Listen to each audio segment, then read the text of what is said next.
Israeli কারাগারের এক ঠান্ডা ঘর, সামনের টেবিলে রাখা একটি কাগজ। সেই কাগজে লেখা, তুমি যদি এখনই সই করো তুমি মুক্তি পাবে, তবে শর্ত একটাই, এই ভূমিতে ফিলিস্তিন ইসরায়েল সীমান্তে তুমি আর কখনো পা রাখতে পারবে না। তোমার জন্য এই ভূমি 100 বছরের জন্য নিষিদ্ধ। সে জানত তার সামনে আছে শূন্যতা, নিঃসঙ্গতা, অনশন, নির্যাতন। তবু সে এগিয়ে গেল, কারণ কিছু মানুষের কাছে নিজের আত্মমর্যাদা আর নিপীড়িতের পাশে দাঁড়ানো জীবনের চেয়ে বড়।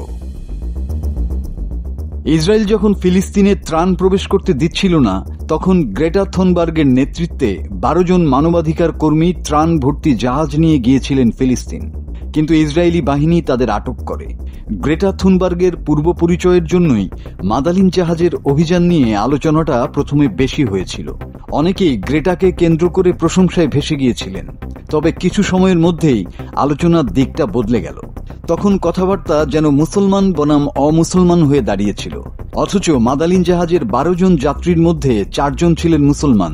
তাদের প্রায় সবাই আদর্শিকভাবে বামপন্থী। এদেরই একজন ছিলেন রিমা হাসান। রিমা একজন ফিলিস্তিন বংশোদ্ভূত সিরিয়ান ফ্রেঞ্চ মানবাধিকার কর্মী। 1992 সালের 28 এপ্রিল সিরিয়ার আলেপ্পোয় নৈরাব শরণার্থী শিবিরে জন্মগ্রহণ করেন। তার পরিবার 1948-এর নাকাবার যুদ্ধে ফিলিস্তিনি ভূমি থেকে বিতাড়িত হন। খুব ছোটবেলায় পরিবার সহ ফ্রান্সে আশ্রয় নেন রিমারা। 2023 সালে তিনি অ্যাকশন প্যালেস্টাইন ফ্রেঞ্চ নামে একটি সংগ্রামী গ্রুপ গড়ে তোলেন এবং সেই বছরই ফ্রান্সের LFI দলের সঙ্গে যোগ দিয়ে ইউরোপীয় সংসদ নির্বাচনে অংশ নেন এবং ইউরোপিয়ান পার্লামেন্টের সদস্য নির্বাচিত হন।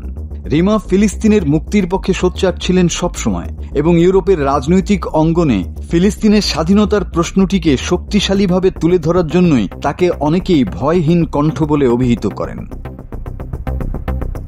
রিমাকে ইসরায়েলের কারাগারে নেয়ার পর সেখানকার দেয়ালে তিনি যখন ফ্রি প্যালেস্টাইন লিখে দেন, তখন সেই অপরাধে তাকে সলিটারি কনফাইনমেন্টে পাঠানো হয়।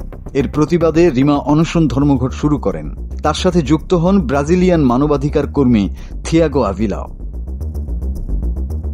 মুচলেকা দিয়ে মুক্তির পরিবর্তে রিমা বেছে নিয়েছিলেন বন্দিত্ব, কিন্তু মন থেকে তিনি মুক্ত। ইসরায়েল তার শরীরকে বন্দী করেছে, কিন্তু তার কণ্ঠে এখনো অনুরণিত হচ্ছে ফ্রি প্যালেস্টাইন।